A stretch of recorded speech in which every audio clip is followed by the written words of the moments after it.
মধ্যপ্রাচ্যে আবারও যুদ্ধ পরিস্থিতি ঘনীভূত হওয়ার আশঙ্কায় আন্তর্জাতিক বাজারে তেলের দাম হঠাৎ করেই বেড়ে গেছে।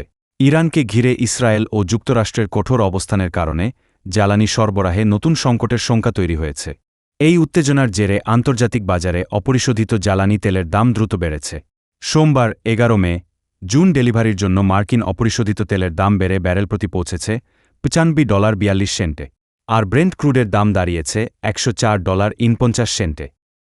এক সাক্ষাৎকারে নেতানিয়াহু বলেন, ইরানের পারমাণবিক উপকরণ সরিয়ে নিতে হবে, সমৃদ্ধকরণ কেন্দ্র ধ্বংস করতে হবে। এখনও অনেক কাজ বাকি। অন্যদিকে যুক্তরাষ্ট্রের প্রেসিডেন্ট ডোনাল্ড ট্রাম্পও ইরানের দেওয়া পাল্টা প্রস্তাব সরাসরি প্রত্যাখ্যান করেছেন। সামাজিক মাধ্যমে দেওয়া এক বার্তায় তিনি বলেন, ইরানের প্রতিনিধিদের জবাব আমি পড়েছি। এটা সম্পূর্ণ অগ্রহণযোগ্য। বিশ্লেষকদের মতে, যুক্তরাষ্ট্র ও ইরানের মধ্যে সমঝোতা না হলে তেলের বাজারে আরও অস্থিরতা তৈরি হতে পারে।